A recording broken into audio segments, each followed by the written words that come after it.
junkies, welcome back to Twin Flicks, where we're here celebrating the magic of movies and physical media with you. Now, in the early to mid 90s, filmmaker Brett Leonard was fascinated by new technology that was being developed between computer systems and VR. That was obviously, in that time, still in its early infancy. In fact, I remember the news would have articles, pieces about AI, and also the dangers that can come with it. The goal of virtual reality is simple. It's total submersion, complete detachment from reality. And this really intrigued Brett Leonard. The idea of plugging your brain and connecting your body into a computer-generated world. But he was also concerned about what could happen to someone's mind. Could it alter their brain, their thinking? Brett Leonard was, again, fascinated, so much so that he wrote and directed 2 films with stories wrapped around VR and AI technology and also its implications with it. In 1992, he took Stephen King's short story, The Lawnmower Man, which was deemed unfilmable. And if you've read the short story, yeah, you can definitely see why it was deemed unfilmable. So what Brett Leonard decided to do was to take the name Lawnmower Man, but create his own story. And it resembles absolutely nothing like King's short story. The Lawnmower Man starred Pierce Bronson and legendary, or at least to me he's legendary, actor Jeff Fahey. Shout Factory did release a collector's edition Blu-ray a few years back, which, yes, of course, I do own. And I'm also hearing that there might be a possible 4K coming. But jumping a few years later, in 1995, Brett Leonard wrote and directed his second feature film and today's movie that we're going to take a look at, Virtuosity. The film also utilized new CG technology that was being developed during the film's production. Now, when the film was released, critics such as Siskel and Ebert and Leonard Maltin praised the film's cleverness and Russell Crowe's acting, and also the action set pieces. Now, after years of only being available on DVD, Paramount released the film on this Blu-ray in 2015, which was mediocre at best. It was very lackluster, to say the least, including the wrong aspect ratio, some DNR scrubbing, and other issues that I'll get more into in my review. Well, 10 years later, Vinegar Syndrome has once again put right with what once went wrong with a fresh 4K scan from the original 35mm negative, forming 4K DI with HDR10 and Dolby Vision grading. The restoration work and color grading was also supervised and approved by director Brett Leonard. This also marks Vinegar Syndrome's Ultra Series number 11. Alright guys, so let's plug in and take a closer look at the 4K UHD against Paramount's previous Blu-ray release.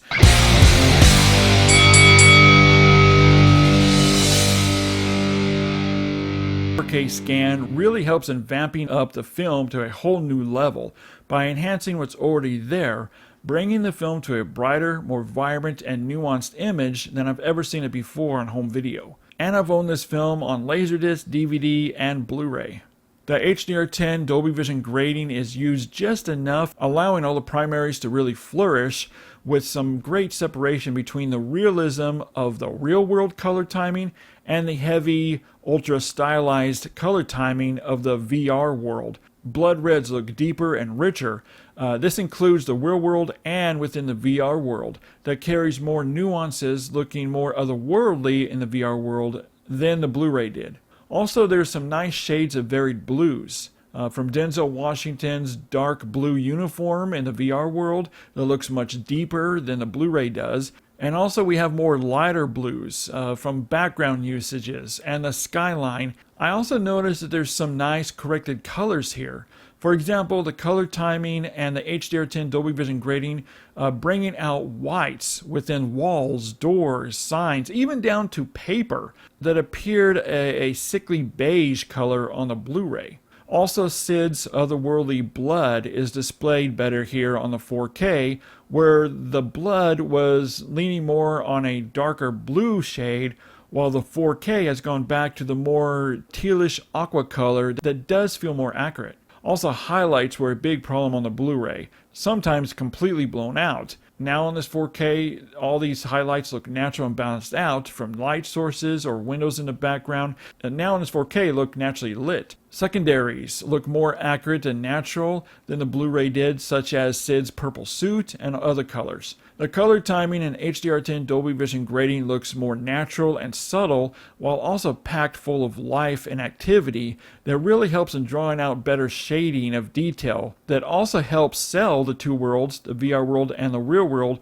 much better here on this 4K than it ever did on the Blu-ray. All the varied colors now better represents the film. There's also a nice healthy dose of saturation that helps in giving the image some nice warmth to it, including warm and natural looking skin tones. The saturation is never pushed too hot or look artificially done. Contrast is also handled better than the Blu-ray that feels refreshed, that's nice and wide. The better use of contrast also helps a lot with night scenes or scenes that are shot darkly lit, with light creating some really nice shading and shadows. The black levels on this 4K are striking, that run deeper, truer looking black levels, even going pitch black in areas, along with excellent shadow detail that's much stronger and deeper than the Blu-ray, adding more depth and detail throughout the presentation that also has clear visibility even within the darkest corners, giving us a much truer cinematic experience.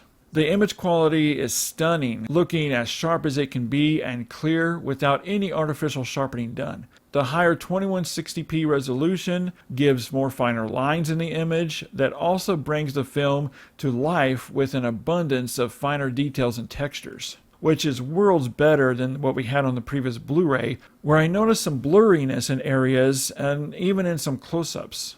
And now I want to get into the CG work. The mid-90s CG work, I was really curious how well they would translate under the higher resolution. And I was impressed by how well they are handled. For example, the CGI work done for Sid's healing abilities or regenerating abilities holds up very well and nicely blended in with the practical effects and makeup. And this goes for all the CG work. Now, I did notice some softness in some shots, but this is just inherited between the shooting style and the early CG work and also the composited footage.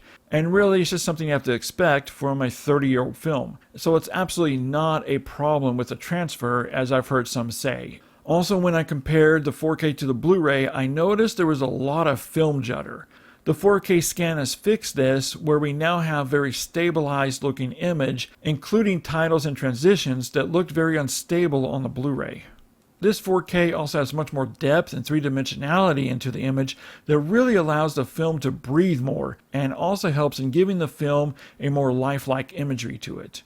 The bitrate I saw it hit around the mid-80s and top out in high 90s Mbps, and Virtuosity is on a 100 gigabyte disc.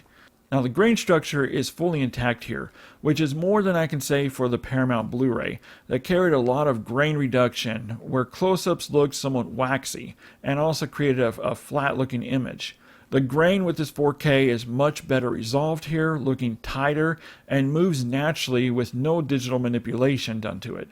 Virtuosity has a very nice, natural-looking 35mm filmic appearance. Alright guys, now we're going to look or listen to the audio on this presentation of this 4K. And Vinegar Syndrome delivers a remastered DTS Lossless 5.1 mix and a DTS stereo mix. But I definitely stuck with the 5.1 mix, especially since that's how it was heard in most theaters.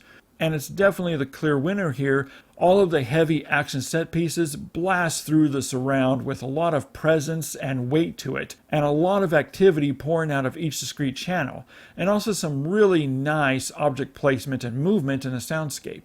Low ends sound outstanding. The bass comes in with some really nice rumbles here and there, especially during the action scenes that carry more weight and heft to them now. Dialogue is rendered crisp and clean, and sound effects nor music ever drowns out any part of the dialogue, even during the heavy action set pieces. Virtuosity on 4K UHD from Vinegar Syndrome shows that Vinegar Syndrome has become a clear powerhouse within the physical media community and proves physical media is alive and well. This is highly worth the upgrade from your Paramount Blu-ray, or if you don't already own it, definitely pick this one up and add it to your collection. But now head over to the comment section and let me know, when you look at the differences here between the two formats, the Paramount's previous Blu-ray release and Vinegar Syndrome's 4K UHD release, which do you like better? Or do you see much difference at all? Head over to the comment section and let me know. Alright guys, well thanks so much for hanging out with me for a few minutes here as we talk about and take a look at Vinegar Syndrome on 4K UHD and comparing it to Paramount's previous Blu-ray release. Let's get that crap out of here. And as always, keep physical media alive, and we'll see you next time with another 4K versus Blu-ray comparison. Twin Flicks presents 4K versus Blu-ray comparison.